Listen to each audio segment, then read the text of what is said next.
मुझे ध्यान है ना चक्र। तो थोड़ा सा आप लोग को सभी का एक बेसिक तो सभी के पास क्लियर होगा ही चक्र का। अब हम उसको थोड़ा सा डिटेल में करेंगे, क्योंकि अभी जो हम चक्र पढ़ रहे हैं वो हम साइकिक सेंटर के फॉर्म में पढ़ रहे हैं, है ना, और उसको हम एज अ थेरेपी ले रहे हैं। अभी तक जो हम ले रहे थे वो सिर्फ चक्र क्या है, कैसे होते हैं, उनकी क्या इम्पोर्टेंस है, उनके क्या बेनिफिट हैं, उनके क्या कॉन्ट्रडिक्शन है, ये सारी चीजें ले रहे थे। बट अब हमको ये देखना है कि उसके थ्रू हम थेरेपी में कैसे जाएं, कैसे थेरेपी करें उसकी। तो ये चीज हमको अब जो हम चक्र पढ़ेंगे उसमें देखेंगे। तो चूंकि चक्र को मैंने थोड़ा सा अधिक डिटेल में पढ़ाने की कोशिश की है, कुछ पोर्शन ऐसा भी है कि जो आपके शायद अभी एग्जाम के पॉइंट ऑफ व्यू से यूजफुल ना हो, बट अंडरस्टैंड यदि आप उस चीज को करेंगे तो इन फ्यूचर आपके लिए वो एज अ नॉलेज बहुत अच्छी चीज रहेगी। ठीक है। सो ये हम पढ़ पूरा रहे हैं, बट जब आप एग्जाम पॉइंट ऑफ व्यू से पढ़ेंगे तो आप अपने सिलेबस के अकॉर्डिंग पढ़ेंगे कि आपको जहां तक ठीक लगता है। राइट। चलिए मैं स्क्रीन शेयर करती हूँ।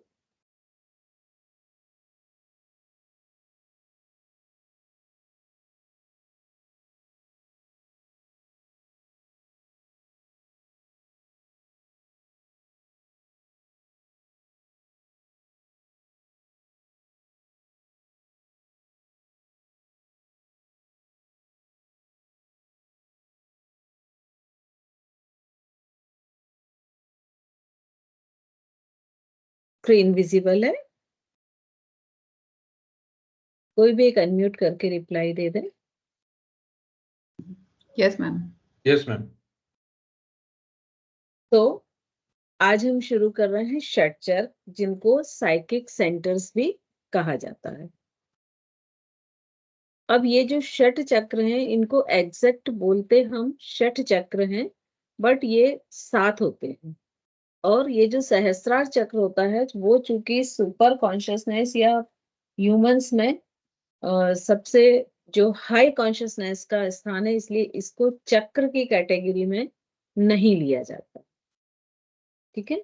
तो ये जो चक्र हैं ये सबसे नीचे मूलाधार, फिर स्वादिष्ठान, उसके ऊपर मणिपुर, नेवल प्लेसेस पर मणिपुर आ जाता है।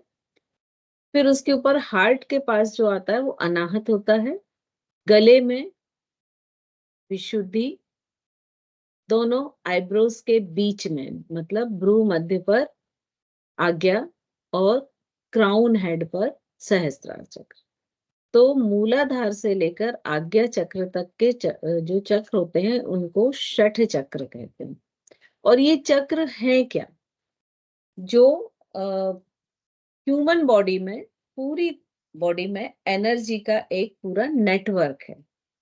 और ये जो नेटवर्क है ये कई जगह पर बहुत डेंस हो जाता है और एक वर्लपूल या भंवर का जैसा स्ट्रक्चर क्रिएट करता है। उस स्थान को चक्र कहते हैं, या नर्वस सिस्टम के अकॉर्डिंग देखें तो प्लेक्सस कहते हैं। अब ये जो चक्र हैं ये षठ चक्र मुख्य चक्र हैं जो कि स्पाइनल कार्ड में रहते हैं, और इनको अति इंद्रिय शक्ति के भंवर या वर्लपूल ऑफ सुपर एनर्जी भी कहा जाता है। और ये गोलाकार वेव्स या सर्कुलर वेव्स के रूप में इनका अनुभव किया जाता है। लेकिन ये जो चक्र होते हैं ये ह्यूमन में पूरे शरीर में होते हैं, जिनमें से षठ चक्र जिन्हें हम बोलते हैं ये प्रमुख चक्र हैं। इस मूलाधार चक्र जो होता है उसके नीचे की ओर मतलब पैरों में भी चक्र पाए जाते हैं और हाथों में भी। तो ऐसे 108 या 120, कई जगह 108 चक्र का वर्णन आता है और ह्यूमन बॉडी में कई जगह 120 चक्र का वर्णन आता है। उनमें ये 6 चक्र प्रमुख होते हैं, इसलिए इनको हम षठ चक्र बोलते हैं। और ये जो चक्र होते हैं ये एनर्जी को, यहाँ से बॉडी में एनर्जी अंदर भी आती है और यहीं से एनर्जी बाहर भी आती है।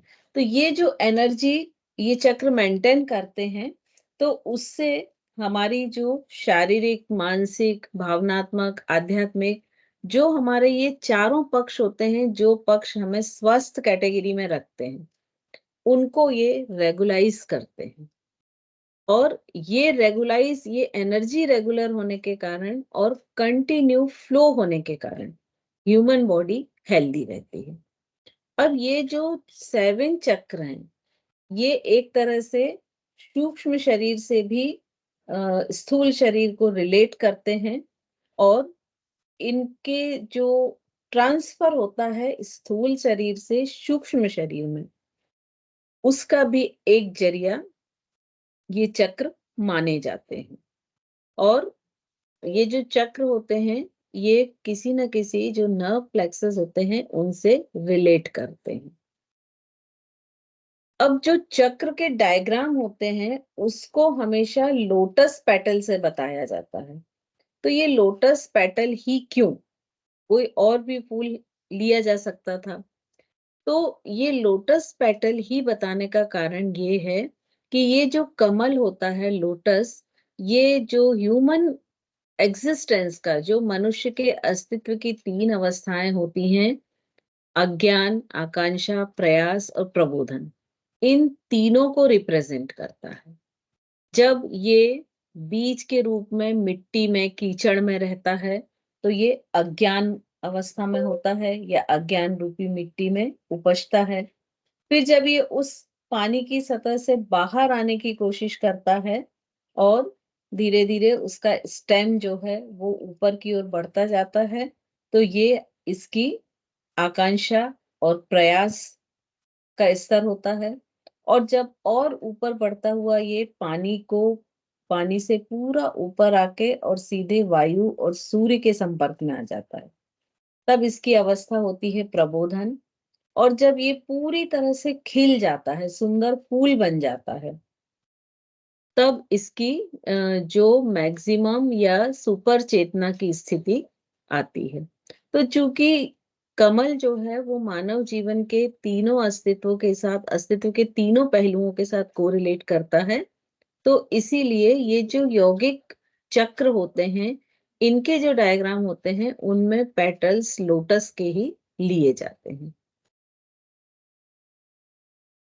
अब ये चक्रों का संबंध अतीन्द्रिय केंद्रों से भी है। और ये जो चक्र होते हैं, ये स्पाइनल कार्ड, मनुष्य की जो रीढ़ की हड्डी होती है, उसके अंदर जो स्पाइनल कार्ड होता है, मतलब आपको ये रीढ़ की हड्डी में ये एक ऐसा ट्यूब दिख रहा है पूरा। आपको बताया था ये हड्डियां एक रिंग जैसी होती हैं, जिस बीच से हॉलो होती है, जहां से स्पाइनल कार्ड जाती है। और इस स्पाइनल कार्ड में भी कुछ नाड़ियां होती हैं, जिनके पिक्चर हम आगे देखेंगे। तो ये ऐसा जो मोटायामा, हिरोशी मोटोयामा एक वैज्ञानिक हैं, इन्होंने ये बोला है कि यदि इस स्पाइन को हम तिरछा काटें, तो उसमें कमल की आकृति का स्लेटी रंग का पदार्थ ऊपर जाते नीचे आते हुए नाड़ियों के तंतुओं के रूप में दिखेगा। और उसी को उन्होंने चक्र माना है। तो इस तरह से ये जो रीढ़ की हड्डी है, उस पर चक्रों की प्रेजेंस मानी जाती है। लेकिन योग के हिसाब से ये जो चक्र की स्थिति है, ये बहुत ही सूक्ष्म होती है। अभी जो हमने मेरुदंड देखा था, उसके बीच से स्पाइन जाती है, और स्पाइन में 3 प्रमुख नाड़ियां मिलती हैं, ईड़ा, पिंगुला और सुषुम्ना। तो ये जो 3 प्रमुख नाड़ियां हैं, इसमें भी जो सुषुम्ना नाड़ी होती है, उसके अंदर 3 नाड़ी मिलती हैं, वज्रा, चित्रा और ब्रह्मनाड़ी। ये आप देखेंगे ये पिक्चर कि ये सबसे ऊपर की जो है नाड़ी, ये सुषुम्ना है, और इसके अंदर वज्र, फिर उसके अंदर चित्रा और सबसे अंदर ब्रह्म नाड़ी। तो ये एक के अंदर एक मिलती हैं। और सुषुम्ना नाड़ी के दोनों तरफ से ये जो ब्लू और ग्रीन लाइन आप स्पाइरल देख रहे हैं, ये ईड़ा और पिंगुला नाड़ी है। तो जो सबसे अंदर ब्रह्म नाड़ी होती है, ये ब्रह्म नाड़ी जो होती है, इसके अंदर चक्रों की स्थिति बताई गई है। और ये जो इसकी सुषुम्ना के अंदर तीनों नाड़ियां मिलती हैं, इसमें जो चित्राणी या चित्रा नाड़ी होती है वो चंद्र रूपा होती है, तो इसका जो कलर है वो शुक्ल वर्ण होता है। जो वज्र नाड़ी होती है वो सूर्य रूप की होती है, और जिसके कारण उसका जो वर्ण होता है वो दांडिम, दांडिमी मतलब अनार, केसर प्रभा के समान होता है। और सुषुम्ना अग्नि रूपा है, तो उसका जो वर्ण होता है वो रेड होता है और तेज के साथ होता है। तो इस तरह से जो चक्रों की स्थिति मानी गई है वो सबसे एक नाड़ी सुषुम्ना जो ईड़ा पिंगला के सेंटर से स्ट्रेट जाती है, उसके अंदर वज्रा नाड़ी, फिर उसके अंदर चित्रा नाड़ी, और उसके अंदर ब्रह्मा नाड़ी, और इस ब्रह्मा नाड़ी में जो चक्र हैं उनकी पोजीशन बताई गई है। अब जो सुषुम्ना नाड़ी है ये तमस का प्रतीक है। वज्र या वज्रिणी भी कई जगह इसको बोलते हैं, ये रजस का प्रतीक है। चित्राणी जो है वो सत्व का प्रतीक है। और जो ब्रह्म नाड़ी जिसके अंदर चक्र पाए जा रहे हैं वो चेतना का प्रतीक है।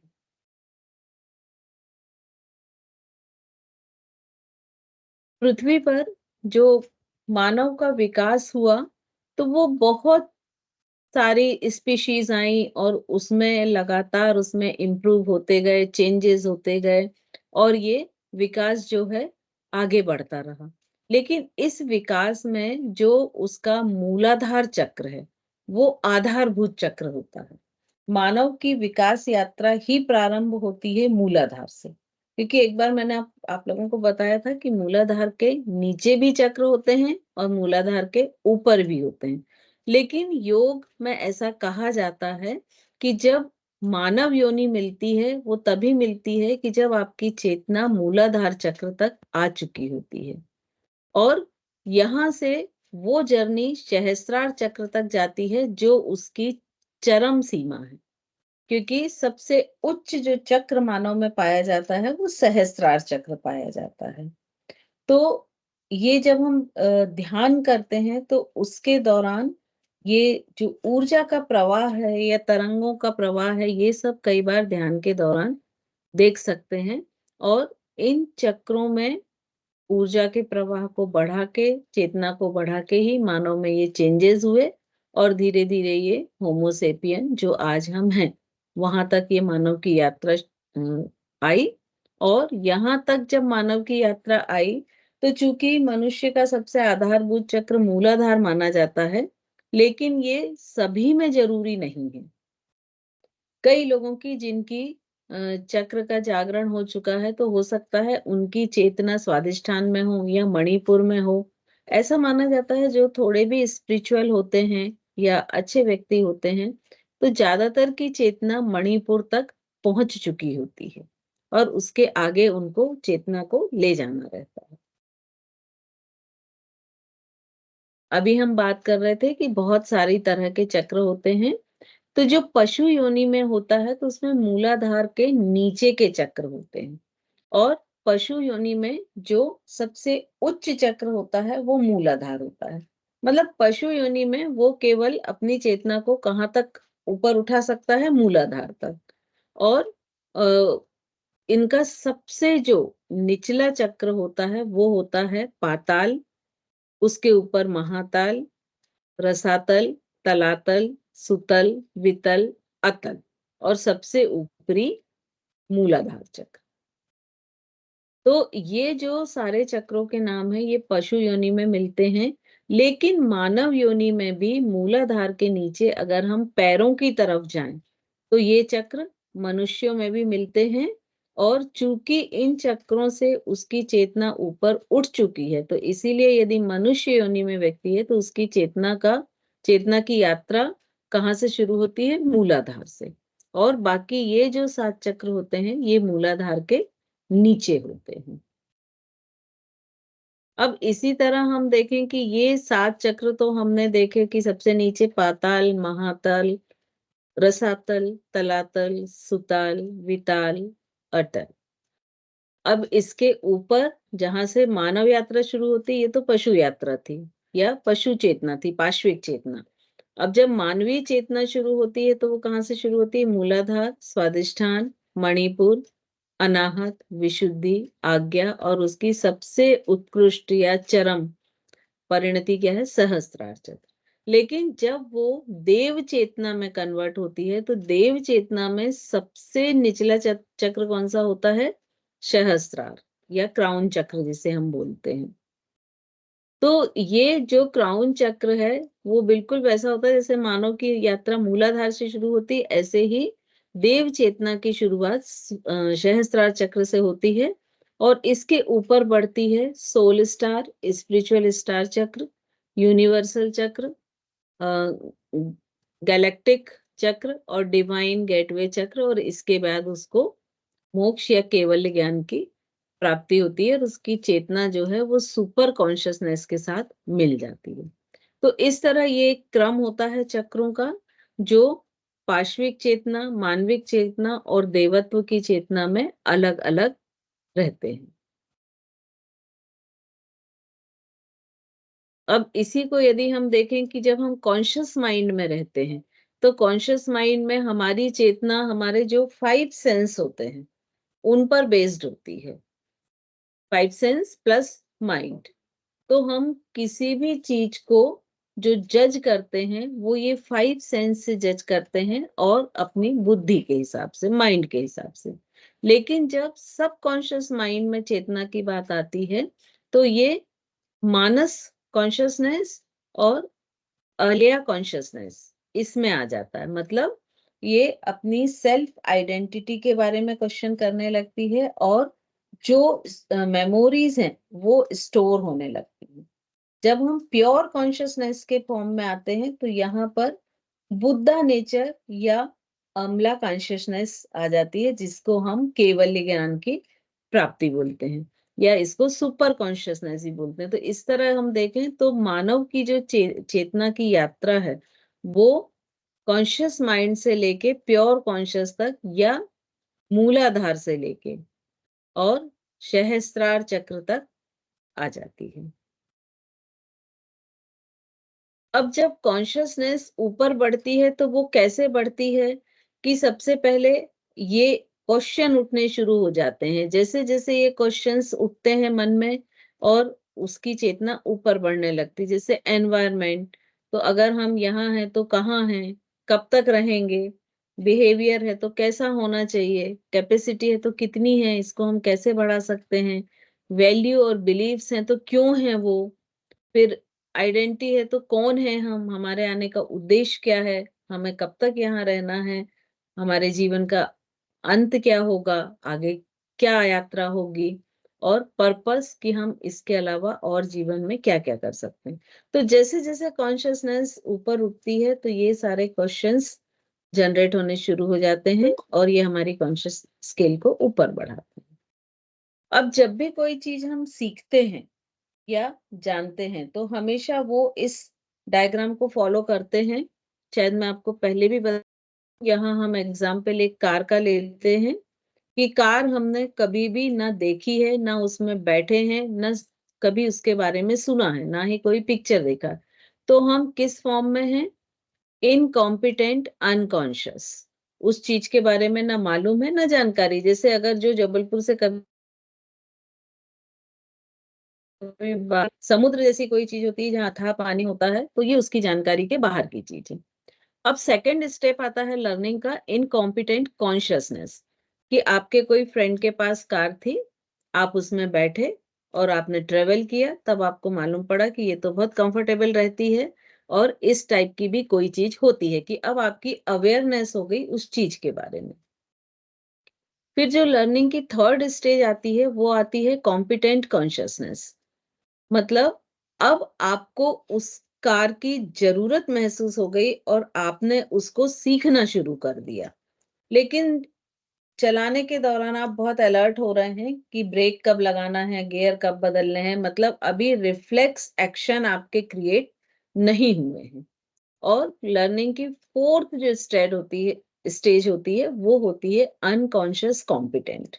जब आपने करीब 6 महीने ड्राइव कर ली, तो अब आप मोबाइल को पे बात करते हुए भी कार को ड्राइव कर रहे हैं, कोई सामने आ रहा है तो ऑटोमेटिक पैर ब्रेक पे जा रहा है, या गियर बदलने के पहले आपको उस साइड देखना नहीं पड़ रहा है और ऑटोमेटिक आप जो गियर लगाना चाहते हैं वो गियर लग रहा है। मतलब आपकी बॉडी में रिफ्लेक्स एक्शन क्रिएट हो चुके हैं।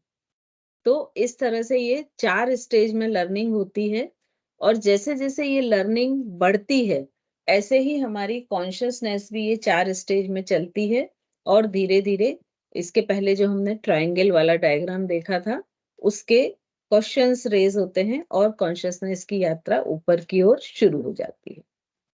अब सबसे पहले जो चक्र आता है वो मूलाधार चक्र आता है।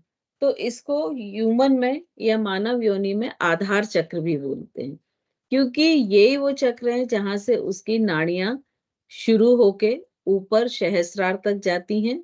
इससे 3 नाड़ियां निकलती हैं, ईड़ा, पिंगुला, सुषुम्ना, जिसमें पिंगुला ब्लू कलर से आप देख रहे हैं, और ये स्पाइरल शेप में जाती हैं एक दूसरे को क्रॉस करते हुए।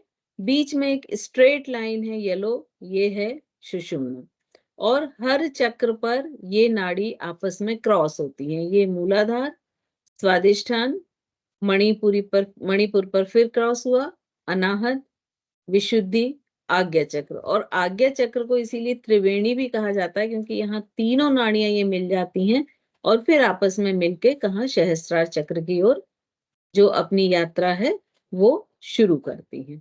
और मूलाधार में ही एक शक्तिशाली ऊर्जा को माना जाता है, जिसे कुंडलिनी कहा जाता है।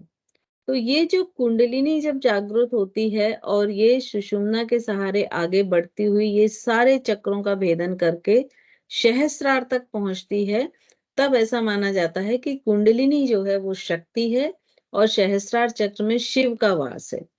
तो जब शक्ति शिव से मिलती है तो आप आगे जो देव चेतना होती है या देवत्व चेतना होती है, उसके लिए उसकी ओर यात्रा करने के लिए आप आगे बढ़ जाते हैं।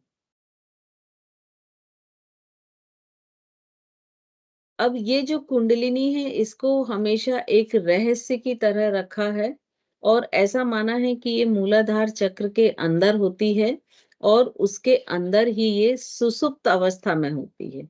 लेकिन ऐसा जरूरी नहीं है कि हर व्यक्ति की कुंडली मूलाधार चक्र पर ही हो सकता है जागृत होके वो कुछ ऊपर के चक्रों तक भी पहुंच गई है। और ये जो भी जितने भी सप्त चक्र हैं, इनमें बहुत सारी इनकी अपनी शक्तियां होती हैं, इनके अपने इमोशन होते हैं, और ये धीरे धीरे जैसे जैसे इनकी ऊर्जा चैनलाइज होती है, तो धीरे धीरे ये ऊर्जा इनकी बढ़ने लगती है, और जो मानव है वो इन ऊर्जाओं को फील करता है और इसके सहारे अपनी चेतना को आगे की ओर अग्रसर करता है। मूलाधार चक्र है, जैसे कि आपको हमने बताया था कि ये पशुओं में सबसे ऊपर होता है। तो ये पशु चेतना और मानव चेतना के बीच का एक लिंक भी है, जो इसकी सीमा निर्धारण करता है कि चेतना कहाँ पर है। मूलाधार चक्र का जो संबंध है वो अचेतन मन से होता है, और पिछले जन्मों के सारे कर्म और अनुभव इस चक्र में संग्रहित होते हैं। इसे कॉक्सियस केंद्र के रूप में भी माना जाता है, क्योंकि इसकी प्रेजेंस कहाँ है, टेलबोन के सबसे नीचे, सॉरी, स्पाइनल कार्ड के सबसे निचले हिस्सा जो टेलबोन होता है, जो कॉक्सिकस कहलाता है, वहां पर है, इसलिए इसको कॉक्सिकस केंद्र भी कहते हैं। ये सबसे निचला चक्र है, इसका तत्व पृथ्वी है, रेड कलर का है, और ये भौतिक संरचना का आधार है।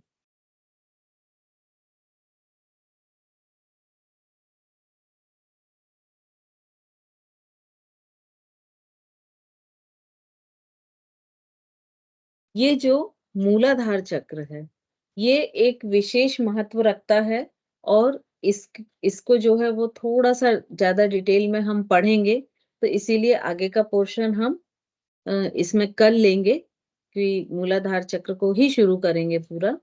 अब अभी तक हमने जो भी चक्र पढ़े, तो आपको इतना तो समझ में आ गया होगा कि यदि हमको इमोशन मैनेज करना है तो हम चक्र के थ्रू कर सकते हैं। चूंकि हर चक्र एक एंडोक्राइन से रिलेटेड है, तो हार्मोन का बैलेंस करना है वो भी हम चक्र के थ्रू कर सकते हैं। यदि एनर्जी को चैनलाइज करना है, क्योंकि ऐसा बोला जाता है कि शरीर के जिस हिस्से में भी कोई बीमारी आने वाली है या प्रॉब्लम आने वाली है, वहां की एनर्जी का फ्लो कम हो जाता है, उसकी डेंसिटी कम हो जाती है, उसकी ब्राइटनेस कम हो जाती है। तो इन तीनों को भी हम चक्र के थ्रू ही मैनेज कर सकते हैं। और चक्र के थ्रू जो चक्र जिस सिस्टम से रिलेटेड होता है, उस सिस्टम की वर्किंग एफिशिएंसी को भी कंट्रोल करता है। तो अगर इस तरह से आप देखें कि जितने भी चक्र हैं, यदि सिर्फ चक्रों पर हम काम करें और चक्र मैनेज रखें कि उसकी एनर्जी प्रॉपर रेगुलर हो और कंट्रोल्ड हो, क्योंकि ये अनकंट्रोल्ड भी होती है। कई बार ऐसा भी होता है कि जैसे कुंडलिनी शब्द का यूज किया था, तो इसके बारे में बहुत सारी भ्रमात्मक स्थिति हैं। और कई बार व्यक्ति की कुंडलिनी जागृत हो जाती है, लेकिन उसके शरीर में वो शक्ति ही नहीं होती है कि वो उतने पावर को सह सके। बिल्कुल हम ऐसा सोच सकते हैं कि जैसे एक हमने 10 वॉट का बल्ब या ट्यूबलाइट लगाया और उसमें हम 100 वॉट को अचानक से करंट भेज दें, तो वो बल्ब फट जाएगा, क्योंकि उसमें कैपेसिटी नहीं है। तो कुंडलिनी जागरण के लिए ये मस्ट होता है कि पहले जो साधक है वो अपने शरीर की कैपेसिटी को इम्प्रूव करे और उसको इस लायक बनाए कि वो जो कुंडलिनी जागरण से जो एक विस्फोट ऊर्जा का होता है, उसको सहन कर सके। लेकिन जब ये स्थिति नहीं होती है, तब भी बहुत सारी साइकिक या न्यूरोसिस प्रॉब्लम जो वो साधक है वो फेस करने लगता है। तो हर न्यूरोसिस या साइकोसिस डिजीज में ये जरूरी नहीं है कि वो रिलेटेड टू कुंडलिनी ही हो, बट कुछ में हो भी सकता है। जैसे जो निरंजनानंद जी हैं, जो बिहार मुंगेर आश्रम के गुरु थे, अब उन्होंने दूसरे को ट्रांसफर कर दिया है गुरु का पद और खुद अपनी स्वयं की साधना कर रहे हैं। उन्होंने अपनी कथा में लिखा है कि उनकी कुंडलिनी का जागरण जो है वो लगभग वो 10-12 साल के थे तब हो गए थे। और वो लगभग 1 हफ्ते तक, जैसे एक अर्ध विकसित व्यक्ति होता है कि सो रहा है तो सो ही रहा है, खाना नहीं खाना, कपड़ों का भान नहीं है, कहीं भी घूम रहा है। बोले मैं उस स्थिति में घूमता रहा लगभग 1 हफ्ते तक। तो बोले शुक्र है उस समय कोई हॉस्पिटल नहीं थी, नहीं तो लोग मुझे पागल खाने पहुंचा देते। बाकी वो इफेक्ट था इसका, अंदर जो ऊर्जा आपकी जनरेट हुई है। तो ऐसा बोला जाता है कि जो मूलाधार चक्र का जागरण या कुंडलिनी जागरण है, ये किसी न किसी गुरु के ही सानिध्य में करना चाहिए, क्योंकि गुरु आपको प्रॉपर गाइड करके और आगे की तरफ ले जा सकता है, आपके कैपेसिटी को बढ़ा सकता है। लेकिन आज के समय में ये भी संभव है कि मान लीजिए कोई एक बहुत आध्यात्मिक व्यक्ति है, धार्मिक व्यक्ति है, वो कुछ भी नहीं जानता है, सिंपल हाउसवाइफ है, लेकिन उसका मन अच्छा है, पॉजिटिव है, बहुत ही आध्यात्मिक है। तो हो सकता है कि उसकी कुंडलिनी ऑलरेडी जागृत होके मणिपुर तक पहुंच चुकी हो। तो वो किसी भी चक्र तक पहुंच सकती है। और जब उसको अपनी यात्रा करनी होती है, तो उस चक्र से ऊपर यात्रा करनी होती है। और ये जो योनियों का एक डिस्ट्रीब्यूशन होता है, हम कह सकते हैं 84 लाख योनि हम बताते हैं, तो वो भी डिपेंड करता है कि चेतना किस चक्र पे है। जिस चक्र पे चेतना होती है, उस हिसाब से वो उस योनि में जाता है और उसमें फिर इतनी कैपेसिटी होती है कि वो कितना और आगे बढ़ सकता है। जैसे सपोज अगर पशु योनि है, तो पशु योनि में मैक्सिमम मूलाधार तक की है। लेकिन यदि वो मूलाधार तक की यात्रा कर लेता है, तो उसको डेफिनेटली मानव योनि मिलेगी। अब मानव योनि में यदि वो सहस्रार तक की यात्रा कर लेता है चेतना की, तो उसको देवत्व योनि मिलेगी। लेकिन यदि मान लीजिए वो मणिपुर पर ही रुक गया या अनाहत पर रुक गया, तब क्या होगा कि उसका फिर जन्म होगा और फिर वहां से वो आगे यात्रा तय करेगा। तो ये बिल्कुल ऐसा है कि जैसे अगर आपका बच्चा मान लीजिए 5th क्लास में पढ़ता है, आपका ट्रांसफर हो गया, तो आप जहां भी जाएंगे, तो चूंकि उसकी 5th कंप्लीट हो गई है, तो आप उसका 6 में ही एडमिशन कराएंगे। तो ऐसा ही इन केस में माना जाता है कि जहां तक जिस साधक की कुंडलिनी या चक्र जागृत हो चुके हैं, वो चाहे अगला जन्म ही क्यों ना हो, वो उससे आगे ही बढ़ता है, पीछे नहीं हटता है। तो इस तरह से ये जो चक्र हैं, ये चूंकि एनर्जी के केंद्र हैं, है ना, आप मेन सप्लाई है, तो ये आपके पूरे बॉडी की work activity, emotion activity, behaviour activity, सारी चीजों को कंट्रोल करते हैं।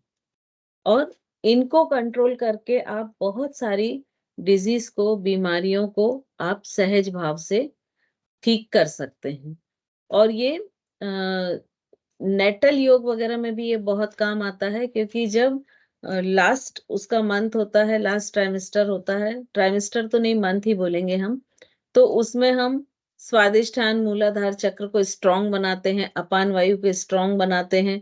तो ये तीनों के स्ट्रांग होने से क्या होता है कि जो नॉर्मल डिलीवरी है वो इजी हो जाती है, क्योंकि नॉर्मल डिलीवरी भी बहुत सारी कैटेगरी में आती है ना, तो वो बहुत इजी और सहज हो जाती है। तो इस तरह से, जैसे अगर डायबिटीज है तो मणिपुर चक्र पे काम करेंगे। तो इस तरह से इन चक्रों पर काम करके बहुत सारी डिजीज को हम ठीक कर सकते हैं, या उनको वहीं पर रोक सकते हैं, क्योर कर सकते हैं। अब आप लोग कुछ बोलना चाहें तो जरूर बोलें। मैम एक क्वेश्चन था। मैम जैसे अगर हमारी कुंडलिनी जागृत होकर सहस्रार तक पहुंच गई, तो ऐसा बोला जाता है कि सहस्रार चक्र तक अगर कुंडली जागृत हो गई तो इसका मतलब मोक्ष का रास्ता खुल गया, या वो केवल ज्ञान की स्थिति में आ गया। नहीं, एक्चुअली केवल ज्ञान की स्थिति में नहीं आता, वहां आपकी जो चेतना है वो उस लिमिट तक पहुंच गई है कि जब आपको देवत्व योनि में आना है ना। अब जो देवत्व योनि है वो मनुष्य के साथ भी हो सकती है, क्योंकि मनुष्य में वो कैपेसिटी है। तब वो अपनी चेतना को और आगे बढ़ाकर, और लगभग जब वो अबव 700 तक पहुंचाता है, तब उसको एनलाइटमेंट या केवल ज्ञान की प्राप्ति होती है। लेकिन मैम ये मनुष्य 100 क्या? योनि में भी ये सक्षम है, ये कैपेसिटी है कि वो कर सकता है। जी बोले। 700 इसका मेजरमेंट है मैम, ये ये एक 700। मैंने आपको स्केल दिखाया था, कॉन्शियसनेस स्केल, तो उसमें लगभग 250 पर न्यूट्रल होते हैं, ऐसा फनल शेप था, आपको ध्यान हो, आइसक्रीम के कोन जैसा। और उसमें 250 के नीचे जितने भी इमोशंस हैं वो नेगेटिव हैं, जैसे 20-30 पर जेलिसी, गिल्टी, इस टाइप से उन्होंने मार्क्स दिए हैं। तो मोस्टली जो पॉइंटेड फॉर्म में जब रहती है तो वो बहुत लोअर कॉन्शियसनेस होती है, जहां हम बोल सकते हैं कि वो पाश्विक चेतना है, वो मनुष्य में आ गया है, लेकिन वो बिल्कुल मूलाधार में, तो वहां से उसके ऊपर ही नहीं बढ़ी। फॉर एग्जाम्पल, हम एक बहुत लोअर कैटेगरी को देखें, कि जो ऐसे रिक्शा चलाते, सभी को नहीं बोल सकते बट उसमें मोस्टली मिलता है, कि उनको कॉन्शियसनेस ही नहीं होती है कि हम क्यों आए हैं। उनकी कॉन्शियसनेस यही होती है कि हम 5 रुपए कैसे बढ़ा लें, बचा लें, है ना। या उनकी कॉन्शियसनेस ये नहीं होती है कि यार मैंने इस व्यक्ति का ट्रस्ट तोड़ा, मैंने एक अच्छा व्यक्ति खो दिया। उनको इस चीज की खुशी होती है कि मैंने उससे 10 रुपए हड़प लिए। तो ये एक लोअर कॉन्शियसनेस है। तो लगभग 250 पर न्यूट्रल कॉन्शियसनेस आती है, और 250 के नीचे जितना भी है वो ऐसा नैरो शेप होता है, उसमें सारी नेगेटिव आती है। 250 के ऊपर जब जाती है तो प्रेम, करुणा, मैत्री, ये सारे इमोशंस आते हैं। और 700 के जब ऊपर जाती है कॉन्शियसनेस, तब वो केवल ज्ञान और एलाइटमेंट, तो वो ऐसे फैलती जाती है कौन। तो इसीलिए जो धर्म होता है, वो धर्म की डेफिनेशन ही क्या होती है कि धर्म मतलब धारण करना। आपका मस्तिष्क जब फैलेगा तभी आप चीजों को धारण करना कर पाएंगे। नहीं तो अभी तो इतना श्रिंक हो गया है कि अगर फैमिली है तो उसमें ग्रैंड पेरेंट्स भी नहीं आते हैं, मैं और मेरा बच्चा, खत्म फैमिली। ठीक है। तो ये नैरो है।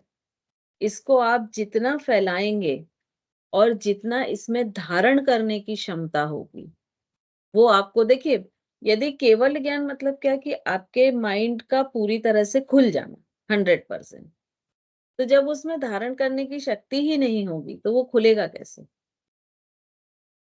मतलब ये तो ऐसा हो गया कि पूरा ग्लास हमने भर लिया, अब ऊपर से पानी डालेंगे भी तो वो बह जाएगा। और हम वही करते हैं, जाते हैं 1 घंटे प्रवचन सुनते हैं, 1 घंटे तक बहुत उससे इन्फ्लुएंस होते हैं और उसके बाद वो बह जाता है। सभी का नहीं, लेकिन मोस्टली ऐसा होता है ना? तो जब तक हम अपने ग्लास को, अपने उसको थोड़ा बड़ा नहीं करेंगे, ब्रॉड नहीं करेंगे, तब तक हम धारण नहीं कर पाएंगे। तो धर्म का मतलब ही होता है कि हर चीज को धारण करना। और जब आप धारण करते हैं कि कोई भी अच्छी चीज है तो आप उसको धारण कर रहे हैं, है ना? जैसे एक एग्जाम्पल गौतम बुद्ध का आता है कि उनकी चूंकि चेतना काफी बढ़ गई थी, और उनके शायद कजिन, आई थिंक देवदत्त नाम था या ऐसा कुछ था, नाम में मैं थोड़ा कंफ्यूज हूँ। दोनों जाते हैं शिकार के लिए, तो देवदत्त तो एक तीर चलाता है और वो पक्षी को लगता है, पक्षी घायल होकर नीचे गिर जाता है। तो देवदत्त इसलिए खुशी है कि मेरा तीर निशाने पे लगा, और बुद्ध इसलिए दुखी है कि उसको इतना दर्द हो रहा है। तो वो जाके उसका तीर निकालते हैं और उसकी पट्टी करते हैं। तो ये कॉन्शियसनेस का डिफरेंस है, एक ही इंसिडेंट है। तो ऐसे हमारी लाइफ में भी इंसिडेंट सेम ही होते हैं, लेकिन सबकी अलग अलग कॉन्शियसनेस लेवल होता है, तो उसको सब अपने ढंग से अलग अलग वे में लेते हैं, एक जैसा नहीं लेते। आप कोई भी एक इंसिडेंट को सोच के देखिए, इसीलिए बोलते हैं ना कि व्यूज सबके अलग हो जाते हैं, क्योंकि सबकी कॉन्शियसनेस का लेवल डिफरेंट है। मैम मैम ये जो इसका जैस्मिन मैम जय जी ने स्टार्टिंग में एक साइंटिस्ट का नाम बोला था, वो नाम क्या बोला था मैम आपने? वो अभी बहुत बार आएगा, टेंशन नहीं लीजिए, क्योंकि उन्होंने चक्र पे बहुत काम किया है, तो वो स्लाइड में भी लिखा आएगा, तो आप नोट कर लीजिएगा। हिरोशी मोटायामा है वैसे, लेकिन स्लाइड में भी लिखा आएगा, तो आप कर लीजिएगा उसको। मैम वो चार्ट एक बार शेयर कर देंगे जो आपने बताया, जिसमें परसेंटेजेस है, फनल कल शेप। एक्चुअली अभी इस स्लाइड में नहीं है, मैं आज एड ऑन कर लूंगी, तो कल हम उसी से ही शुरू कर लेंगे। और एक दो बुक्स भी बता देंगे जिनको हम रीड कर सकते हैं, और चक्रों को रिलेट करके चक्र ह्यूमन के बॉडी लिए तो मैंने बताई थी कुंडलिनी योग जो है मुंगेर की, वो बहुत अच्छी वो बुक है। मंगा लिया है। और कोई बुक? वो आप पढ़ लेंगी तो आपको किसी और बुक की जरूरत नहीं पड़ेगी, तो स्टार्टिंग के लिए वही पढ़िए। हाँ, मैम इसका शायद मतलब चक्रों को कंट्रोल करना सारा दिमाग का खेल है। बिल्कुल, है ना? तो क्योंकि मैम दिमाग का इन द सेंस जो थॉट्स आप रिलीज कर रहे हैं, चाहे वो एमिट कर रहे हो या रिसीव कर रहे हो, वो थॉट भी तो एनर्जी है ना, चक्र भी एनर्जी पे बेस है। तो मैम हमें कैसे पता चलेगा हम कौन से चक्र के लेवल पे हैं? एक्चुअली इसकी भी ना एक क्वेश्चनायर होता है, जैसे अभी अपन ने एग्जाम्पल दिया था ना देवदत्त और बुद्ध का, हाँ जी। तो जो देवदत्त की है वो कहाँ, जैसे था मूलाधार या स्वाधिष्ठान पर होगा, क्योंकि वो दूसरे के दुख में एंजॉय कर रहा है। और बुद्ध की कहाँ होगी, 100% अनाहत से ऊपर होगी, क्योंकि जब हम अनाहत पे आ जाते हैं तो हम किसी दूसरे के दुख में, हमारी आंखों में आंसू आ जाते हैं। वो अनाथ, क्योंकि अनाहत जो है वो प्रेम करुणा इनका स्थान है, भावनाओं का स्थान है। पर मैम कई बार हमारे साथ ये होता है, दूसरे का हम किसी और का दुख देखेंगे तो हमें बड़ा दुख होता है, हमें बड़ा रोना भी आता, मतलब आ जाते हैं आंसू, आंखें भर आती हैं। बट जिसने हमारे साथ बुरा किया, हम अगर उसका दुख देखेंगे तो हमें इतना दुख नहीं होता। वो ऐसा कि इसीलिए तो नहीं फिर होती ना, क्योंकि आप अनाहत चक्र नहीं जागा हुआ है। जब अनाहत चक्र जागता है, आपके साथ किसी ने बुरा किया, इट मीन्स बुरा मीन्स नेगेटिव किया है, राइट? और नेगेटिव किया मतलब वो बीमार है मानसिक रूप से, तो आपके अंदर उसके लिए भी एक करुणा की भावना आनी चाहिए। जैसे होता ना, कोई व्यक्ति फीवर में लेटा है, बहुत बॉडी पेन हो रहा है, तो हम बोलते भाई तुम लेटे रहो, हम सब कुछ दे दे रहे हैं। हमको एक्स्ट्रा एक्सर्शन भी करना पड़ता है, लेकिन हम ये नहीं बोलते यार अपना काम खुद करो तुम, है ना? तो चूंकि वो शारीरिक जो है स्थिति वो हम दिखती है, तो इसलिए हम उसको इस तरह से ट्रीट करते हैं, लेकिन जो मानसिक स्थिति होती है वो हमें दिखती नहीं है। और मानसिक स्थिति देखने के लिए आपकी अवेयरनेस अधिक चाहिए। हम खुद भी इतने जल्दी में रहते हैं कि हम देखना भी नहीं चाहते, तो जो चीज आप देखना ही नहीं चाहोगे वो आपको दिखेगी भी नहीं। तो तो मैम आजकल जो एक सोसाइडल और ये सारे जो बढ़ गए हैं, तो उसका एक कारण भी ये है कि पेरेंट्स वो समझ ही नहीं पाते हैं, क्योंकि बच्चों को समझना मतलब उनको टाइम देना पड़ेगा और उनके पास टाइम नहीं है। तो मैम जो ये चक्र एक्टिवेट होते हैं, कुछ तो हमारे ध्यान से मतलब सिर्फ हमारे थॉट से ही हो जाते हैं एक्टिवेट ये, या उसके लिए भी हमें प्रैक्टिस करनी पड़ती नहीं, है? उसके पर्टिकुलर मंत्र होते हैं, ध्यान करने की प्रोसेस होती है, बहुत सारी चीजें होती हैं। तो अभी हमने ये एक्टिवेशन तो नहीं लिया है इसमें, लेकिन चक्र पूरे डिटेल में लिए हैं कि क्या है कैसे। फिर मैम अगर ये आप लोग का इंटरेस्ट रहा तो हम बाद में कभी एक्टिवेशन का भी कोर्स पूरा हो जाएगा तो फिर एक्टिवेशन का हम ले लेंगे पार्ट, टाइम बचेगा तो, है ना। क्योंकि अभी तो अपन इतना मान लें कि एक्टिवेशन के लिए यदि हम किसी ध्यानात्मक अवस्था में बैठते हैं और पर्टिकुलर उस चक्र का जो कलर है, जो मंत्र है, उस पे ध्यान करते हैं तो भी एक्टिवेट होने लगते हैं। तो मैम ये जो आपकी ये इसकी क्लासेस योगिक साइंस की चल रही हैं, इनकी रिकॉर्डिंग्स है ना? क्योंकि मैम मेरी पीछे मिस हो गई थी ये क्लासेस। हाँ, सारी रिकॉर्डिंग यूट्यूब पे है अवेलेबल। Thank you ma'am. जी, मैडम, बिल्कुल। जैसा आपने बताया कि जो नाड़ी है ईडा, सुषुप्ना और पिंगला नाड़ी स्पाइनल कार्ड के अंदर से कॉर्ड से जाती हैं, बाकी नाड़ियां भी जाती हैं। तो इनका अगर पंचकोशा पॉइंट ऑफ व्यू से देखें तो क्या ये अन्नमय कोशा के पास में है, या क्योंकि जैसा आपने बोला है जो पिरामिड आपने बताया जिसमें इन्वायरमेंट दिखाया उसमें वाई वेयर है, तो ये फिर विज्ञानमय कोशा कोष में चला जाता है ये वाला, तो इन दोनों का क्या एक्चुअली लिंक है? ये जो यात्रा है ना, यदि हम कोश के पॉइंट ऑफ व्यू से भी देखें तो हमको पहले अन्नमय कोश, फिर प्राणमय कोश। तो जैसे अन्नमय कोश में नाड़ियां और सारी चीज मिल रही हैं क्योंकि हमको वो चीज दिख रही है, उनको हम सेंस ऑर्गन से देख पा रहे हैं, लेकिन उनकी जो एनर्जी है वो प्राणमय कोश में चली जाएगी, है ना। और उनके जो भाव हैं वो मनोमय कोश में चले जाएंगे, और उनके जो क्वेश्चन हैं वो विज्ञानमय में चले जाएंगे, और जब उनको हम सॉल्व करेंगे तो वो आनंदमय कोश में चला जाएगा। ऐसा। तो वो भी एक चेतना की यात्रा है कोशों के थ्रू, ये चक्रों के थ्रू इंटरलिंक है जी। इंटर सारे। ठीक है।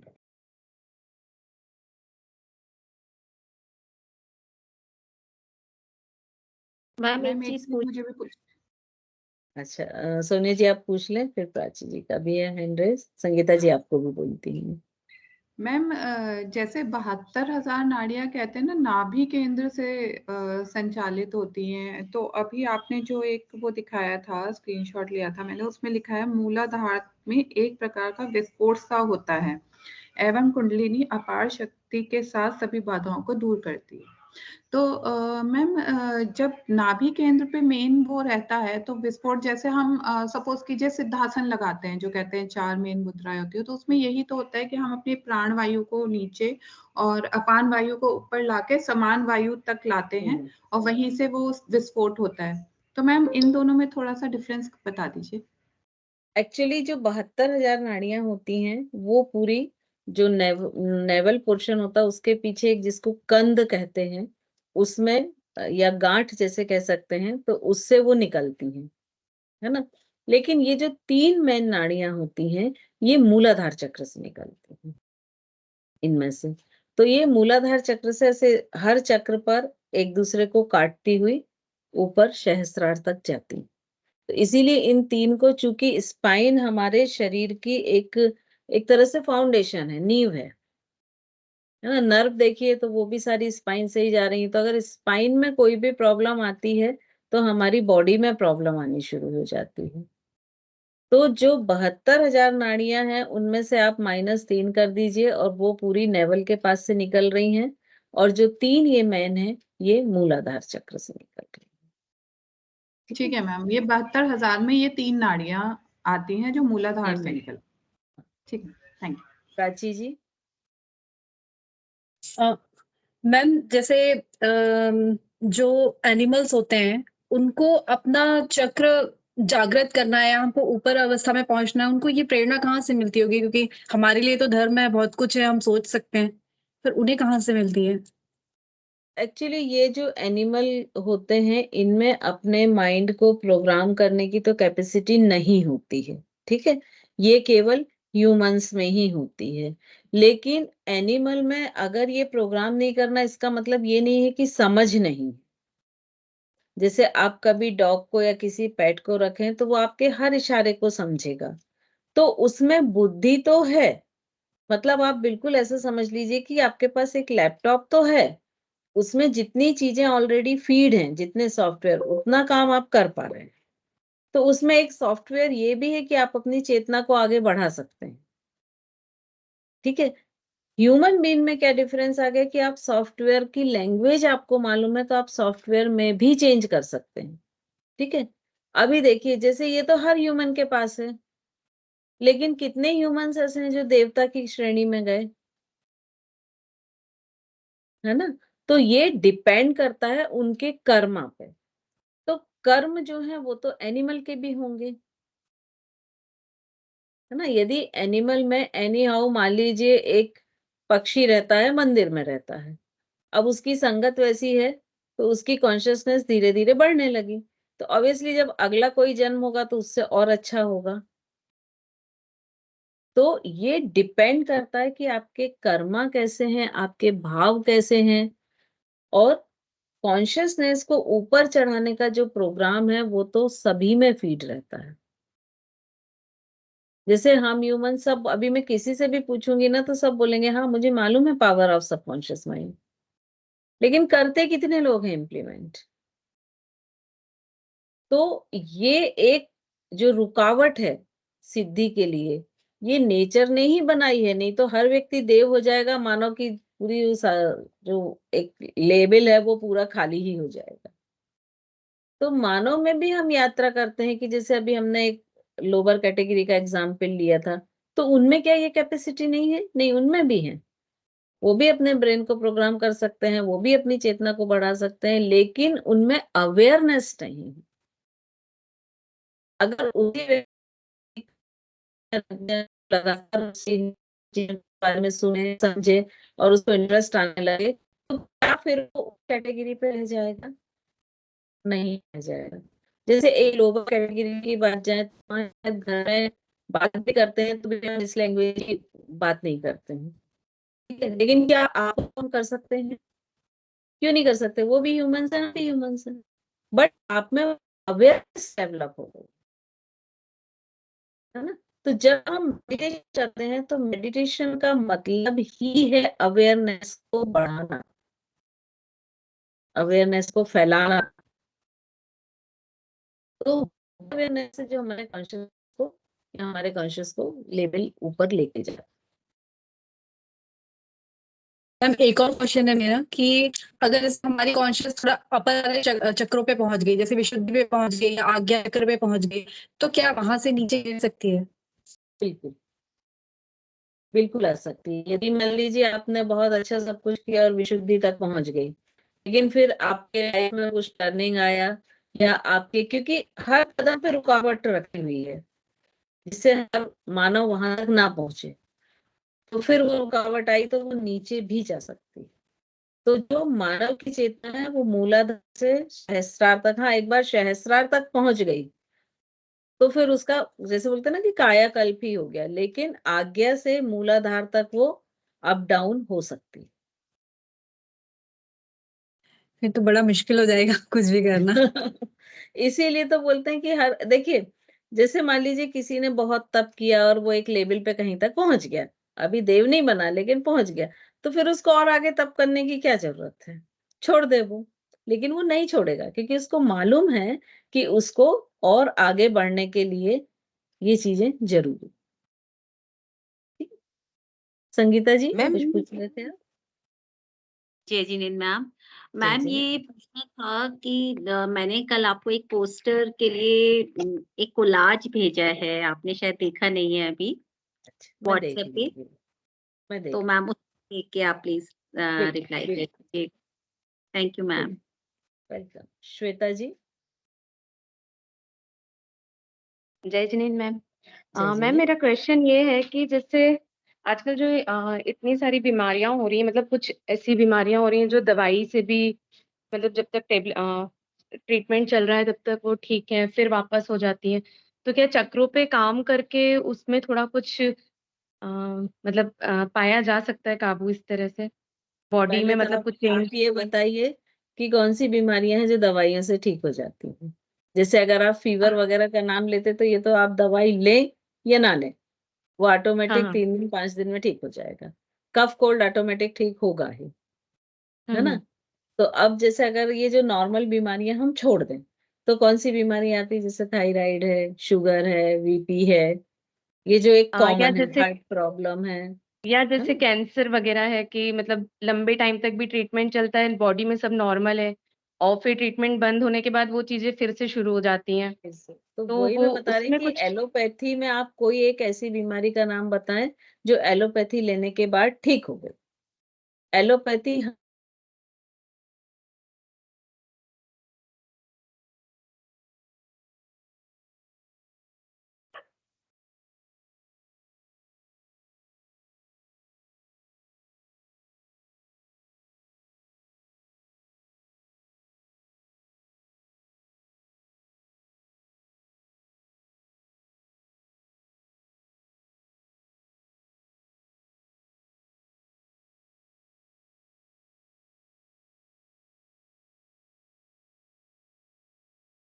सॉरी मैं बाहर हो गई थी।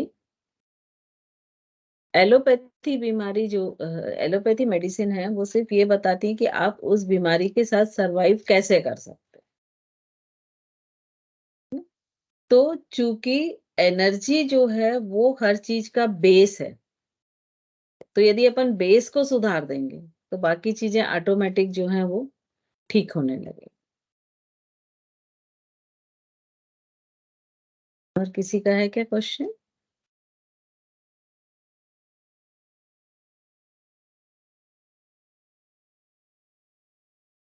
मैम मुझे वो किसी स्टूडेंट ने बोला था ना कि उन्होंने कुंडली योग की बुक ऑर्डर करी है मुंगेर वाले, तो वो मुझे ऑनलाइन तो मिल नहीं रही है, उन्होंने कहाँ से ऑर्डर करी है?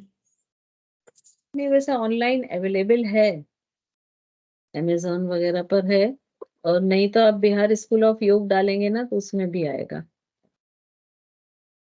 ठीक है। मैंने तो अमेज़न से मंगाया है। हाँ, अमेज़न पे ओके, अवेलेबल मैं है। फिर से एक सर्च बार आप करती हूँ मैं। चेक कर लीजिएगा, हो सकता है कुछ टाइम के लिए शॉर्ट हो जाता है कई बार प्रिंटिंग, तो कुछ टाइम के लिए ना हो, तो आप चेक कर ओके। लीजिए। बल्कि हिंदी इंग्लिश दोनों में अवेलेबल है, तो जो आपको कंफर्टेबल लगे आप उसमें मंगा सकते हैं।